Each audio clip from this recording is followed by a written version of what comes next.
Sebab di NU itu ada penyakit. Apa itu? Diseragami dulu baru dididik. Yang benar apa yang benar? Dididik dulu baru diseragami. Tapi kalau di NU kebalik. Diseragami dulu baru dididik. Akibatnya apa?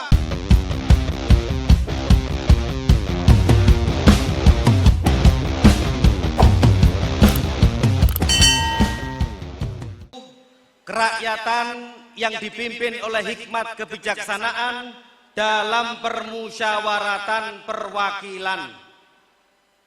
Ini menunjukkan bahwa BMT NU ini adalah pengamal Pancasila.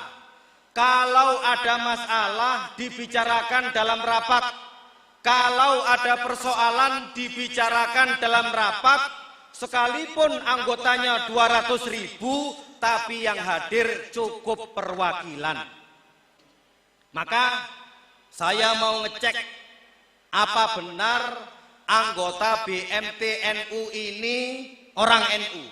Saya mau cek dulu. Dulu zaman Gus Dur masih hidup, karena beliau mempunyai keterbatasan penglihatan, cara beliau ngecek dengan apa? Dengan sholawat. Allahumma sholli ala Muhammad. Wah, ini yang datang 5.000 ini, 5.000 ini. Saya mau cek yang 5.000 ini yang NU berapa? Kalau saya tanya siapa kita, jawabnya jangan keras-keras, baru latihan. Latihan ya. Siapa kita? Siapa kita? Oke, siap semuanya? Pintu-pintu ditutup itu, jangan sampai orang lalu lalang, biar serius. Yang mau ke kamar kecil ditahan dulu. Siap? Siapa kita? Tangannya diangkat. Walaupun tadi lupa ndak pakai deodoran, tetap diangkat. Siapa kita? Siapa kita? Siapa kita? NKRI Pancasila. Tepuk tangan untuk kita semua. Para peserta RRT yang berbahagia, ciri khas gerakan NU itu adalah melakukan gerakan secara diam-diam, melakukan gerakan secara tenang, dan melakukan gerakan dalam kedamaian. Itu kunci. Saya kalau tidak diundang di sini, tidak akan tahu bahwa di Sumeneb ini ada organisasi, ada lembaga keuangan dari orang-orang NU, SDM NU yang begitu luar biasa. Itu menunjukkan bahwa orang NU ini diam-diam menghanyutkan. Nah, apa pentingnya keberhasilan ini ditampak-tampakkan? Apa pentingnya keberhasilan ini dipromosikan? Supaya apa? BMT NU ini berhasil menunjukkan bahwa kebenaran ajaran Islam Ahlus Sunnah wal Jamaah tidak hanya terdapat di dalam lembaran-lembaran kitab kuning yang diajarkan oleh kiai-kiai kita, tapi kebenaran ajaran Ahlus Sunnah wal Jamaah mewujud di dalam kesejahteraan warga NU. Siapa kita? Siapa kita? Siapa kita? Harus kita tunjukkan. Kalau kita sudah berani siapa kita, membusungkan dada kita ini, maka yang kita tunjukkan kepada masyarakat, yang kita tunjukkan kepada dunia adalah keunggulan Nahdlatul Ulama. Siap kita menampilkan keunggulan Nahdlatul Ulama? Karena sebagai warga NU kita harus yakin bahwa nahnu ashabul haq fid dini wassiyasi. Kita adalah pemilik kebenaran dalam urusan agama dan politik. Kenapa kepercayaan diri ini menjadi penting? Sebab saya ini alumni TS, para peserta. Saya kalau enggak keliling enggak enak.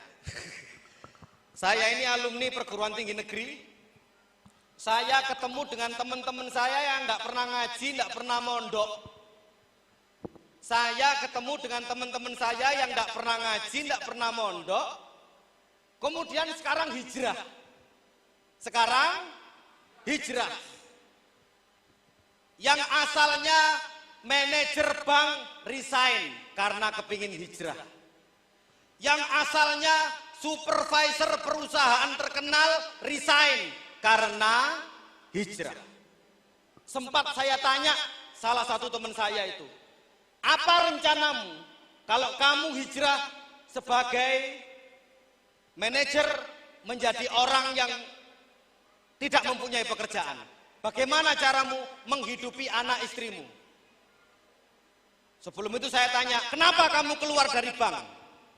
Jawabannya, karena di dalam bank ini terdapat praktek riba, dan riba ini termasuk dosa yang besar, maka dengan itu saya keluar dari bank. Takbir, Allahu Akbar. Setelah itu saya tanya, setelah kamu keluar dari bank, apa yang kamu lakukan?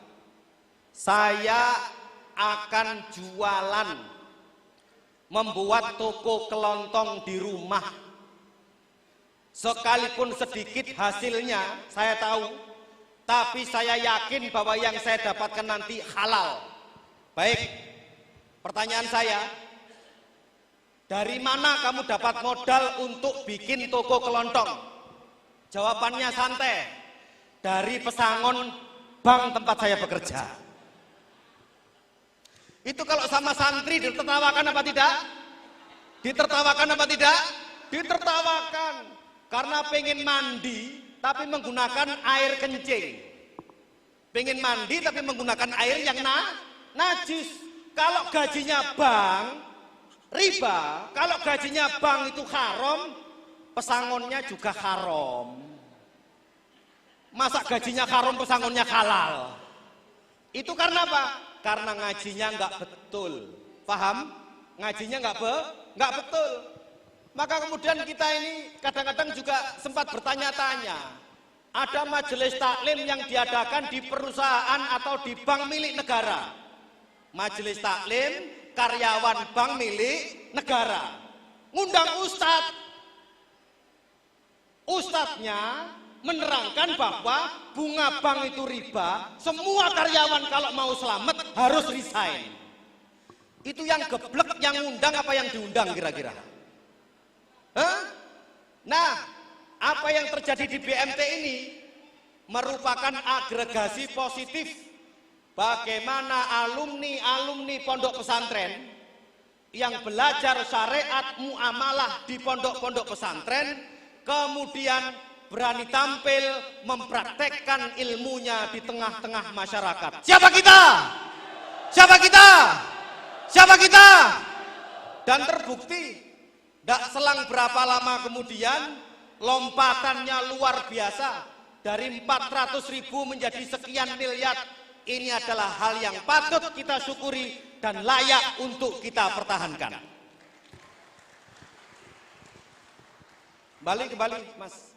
Kembali. Operatornya. Mana operatornya? Kembali. Ya ini. Ulang.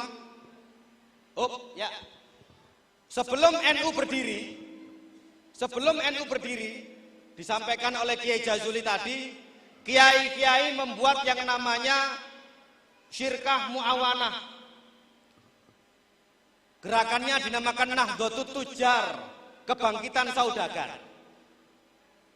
Kenapa ini dilakukan? Satu, banyak pengikut Islam Ahlussunnah wal Jamaah, bahkan sebagian ulama waktu itu memaksa dirinya bersikap tawakal total, ndak mau bekerja, gak gelem nyambut gawe, ndak mau menggerakkan badannya, tanpa berikhtiar untuk peningkatan kualitas hidupnya, sehingga menjadi orang-orang yang serba tomak dari kaum elit.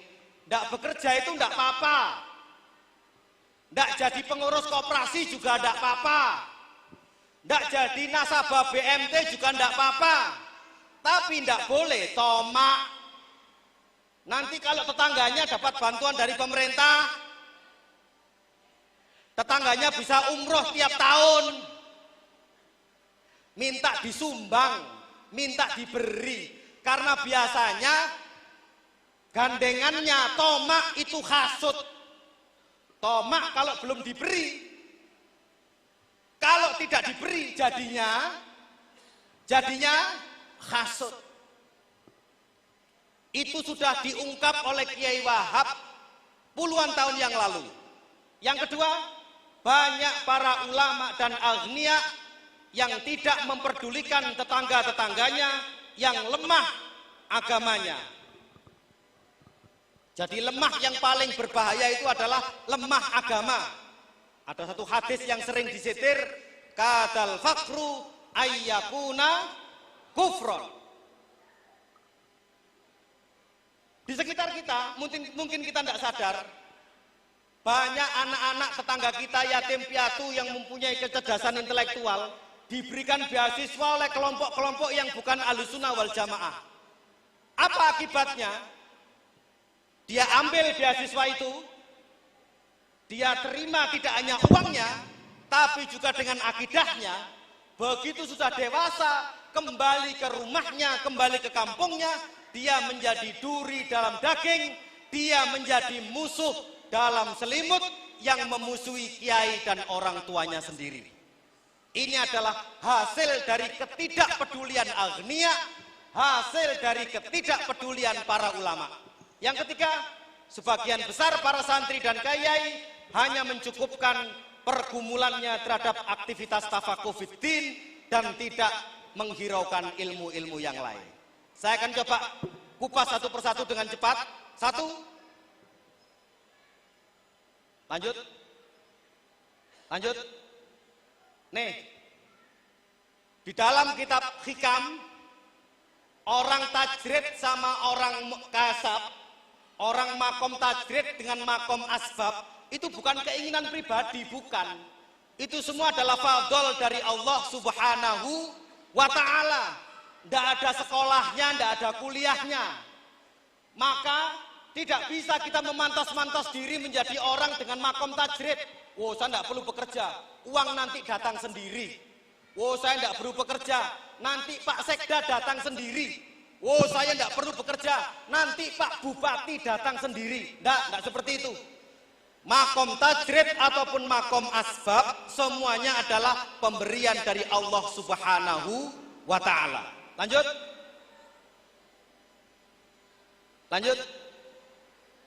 Nah, begitu pula yang disampaikan oleh Syekh Ramadan Al-Buti, fal matlubu minal mu'min billahi as-sa'i ila tanfidhi awamirihi ayyang duro ilal halatil lati aqamahullahu fiha.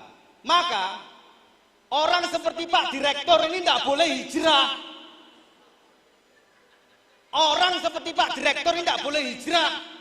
Tidak tahu habis kesandung di mana, kemudian mengumumkan sama anggotanya, mohon maaf, setelah mendapatkan hidayah dari Allah Subhanahu wa ta'ala, maka siang hari ini saya menyatakan resign. Setelah itu celananya dipanjangkan, jenggotnya dipanjangkan, terus dahinya dihitamkan. Kenapa Pak Direktur? Dahinya kok jadi hitam sekarang? Ini pertanda setelah saya hijrah, sholat saya menjadi lebih khusyuk. Karena kemarin ketika ngurus BMT, saya sibuk dengan duniawi. Takbir, wow akbar. Dijawab sama anak-anak pondok, Pak Direktur, tidak salah. Dahi hitam itu tidak menunjukkan kalau orang lebih khusyuk sholatnya Pak Direktur. Kenapa demikian?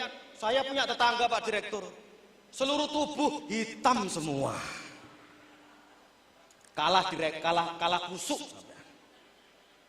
Jadi orang seperti Pak Direktur ini harus disupport, harus didoakan, semoga tetap sehat, semoga tetap semangat, semoga tetap ikhlas, supaya bantuan untuk NU makin lama makin naik. Bantuan untuk NU makin lama makin besar. Lah supaya bantuannya besar, Pak Ketua NU, tolong nyumbang nasabah, ngoten nggih. Lah kalau cuma minta saja ya susah gitu. Tidak simbiosis, mutualisme. Lanjut. Banyaknya para ulama dan agnia Ahlussunnah wal Jamaah yang tidak peduli tetangganya, yang lemah agamanya, terutama dari kalangan yang lemah agamanya. Saya lanjutkan. Lanjut. Nih, saya berani ngomong seperti ini di sini karena ada nama NU di belakang BMT. Kalau tidak ada nama NU-nya saya tidak ngurus. Itu bukan bagian dari kita. Tapi karena ada nama NU-nya, maka saya harus mengingatkan. Sebab di NU itu ada penyakit. Apa itu? Diseragami dulu, baru dididik. Yang benar apa yang benar? Dididik dulu, baru diseragami. Tapi kalau di NU kebalik, diseragami dulu, baru dididik. Akibatnya apa? Banyak orang yang tidak bisa menempatkan simbol. Ada Fatayat sama Ansor ketangkep di alun-alun pakai seragam lengkap. Itu membanggakan apa memalukan? Membanggakan atau memalukan? Memalukan. Begitu ditanya sama Satpol PP-nya, kamu itu tidak tahu malu. Masa menggunakan seragam Ansor sama seragam Fatayat ketangkep di alun-alun? Mbok ganti dulu. Dijawab dengan gampang, anu Pak Satpol, ini tadi sekalian rapat katanya. Karena apa? Diseragami dulu baru dididik. Nah, karena ada nama NU di balik BMT atau di belakang BMT, jenengan berarti ada di tengah. Jenengan berarti ada di tengah sebagai salah satu institusi yang mengatasnamakan Nahdlatul Ulama. Bagaimana institusi ini berhubungan dengan masyarakat? Perbanyak pelayanan. Apakah itu keagamaan, pendidikan, bantuan sosial, pengembangan ekonomi, sampai dengan informasi dan IT. Kenapa harus diperbanyak pelayanannya? Kalau warga NU merasa dilayani sepenuh hati, nanti mereka akan mendukung program-program Nahdlatul Ulama. Kalau BMT NU ini melayani nasabahnya dengan baik, mereka nanti akan mendukung. Oke, selamat jalan Bapak, mudah-mudahan selamat sampai tujuan. Oke.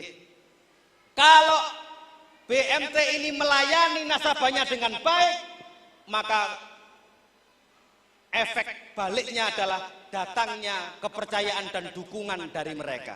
Mungkin waktu daftar cuman pinjam, kan ada itu. Koperasi NU tidak pernah berhasil. Kenapa? Rencananya simpan pinjam, tapi semuanya pinjam, yang simpan rencana terus gitu kan. Begitu pelayanan yang diberikan kepada nasabah ini baik, insya Allah masyarakat akan mendukung. Lanjut. Sebagian besar para santri dan kiai, saya ulangi lagi.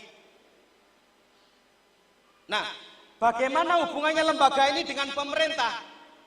Kalau BMT NU ini benar-benar terbukti bisa meningkatkan pendapatan masyarakat, meningkatkan kesejahteraan masyarakat, maka pemerintah tidak akan pernah menganggap BMT ini remeh. Pemerintah tidak akan pernah menganggap BMT NU ini sebelah mata. Apa buktinya? Ngundang provinsi hadir. Ngundang bupati perwakilannya hadir. Itu bukti bahwa BMT NU sudah merupakan kekuatan yang diperhitungkan oleh pemerintah. Tepuk tangan untuk kita semua. Tapi kalau BMT NU ini anggotanya cuma 4, pengurusnya cuma 4, itu pun satu kakak. Ketuanya bapaknya, sekretaris ibunya, kemudian anggotanya 2 menantu sama anaknya sendiri. Itu ngundang Pemprov bertubi-tubi, tidak akan pernah datang. Tapi begitu melihat kekompakan dari anggota BMT NU yang ada di sini, ditambah dengan banyaknya cabang yang sekarang juga online dengan kita semua, maka BMTNU undangan apapun pasti akan diperhatikan oleh pemerintah. Itu rumusnya. Itu rumusnya. Begitu kita mengagregasi dan mengadvokasi kepentingan ekonomi masyarakat, maka naiklah posisi tawar dari BMTNU. Siapa kita? Siapa kita? Siapa kita? Oke, lanjut. Kesenjangan. Sebagian besar para santri dan kiai hanya mencukupkan pergumulannya terhadap aktivitas tafakuh fiddin dan tidak menghiraukan ilmu-ilmu lain. Lanjut. Nih. Ini saya kutip dari kitab Ahkamus Sultaniyah, karangannya Imam Mawardi. Orang HTI ikut-ikutan ngutip ini. Katanya khilafah itu ada dalam hukum Islam. Khilafah adalah ajaran Islam. Coba kita perhatikan khilafah menurut ulama-ulama kita. Khilafah atau imamah, al-imamatu maudhu'atun li khilafatin nubuwah fi hirasatid din wa siyasatid dunya. Jadi kepemimpinan itu diciptakan untuk menggantikan peran kenabian, karena sudah tidak ada nabi lagi, tidak ada lagi nabi. Yang kita gantikan adalah perannya, peran kenabiannya. Dalam apa? Dalam hal menjaga agama dan mengatur dunia.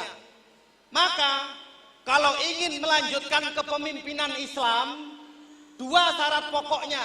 Satu, menguasai ilmu-ilmu yang menjamin keselamatan atau penjagaan terhadap agama, khirasatuddin.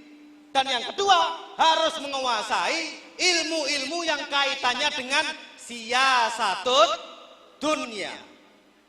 Kalau ilmu yang pertama, ilmu nahwu, ilmu sorof, ilmu fikih, ilmu akidah, ilmu akhlak, ilmu tarikh, ilmu balaghah, ilmu mantik, dan seterusnya.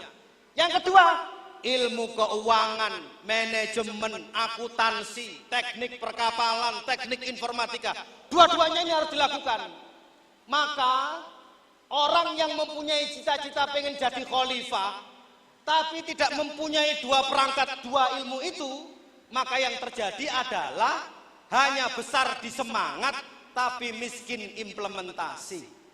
Kita tidak perlu teriak-teriak khilafah, kita tidak perlu teriak-teriak daulah Islamiyah, tetapi peran-peran penjagaan agama dan pengaturan terhadap dunia ini kita lakukan setiap saat. Maka pada saat itulah nilai-nilai agama Islam ini akan tampil di tengah-tengah masyarakat kita. Para hadirin sekalian, menyiapkan kader-kader khirasatuddin bagiannya pondok pesantren. Orang-orang yang nantinya akan menjaga agama. Jangan sampai kemudian sudah pakai akik, sudah pakai jubah, sudah pakai serban, tidak bisa tasrifan. Doroba yadribu drum band. Kan bahaya itu. Sudah terlanjur dianggap sebagai anggota MUI, tapi ternyata membedakan kafir sama kufar saja tidak bisa. Oh beda, kafir dengan kufar itu beda. Kelihatan kalau nggak pernah belajar tasrif. Lanjut. Nah, dulu Nahdlatul Ulama mempunyai tiga kekuatan besar ini. Satu, basis massa.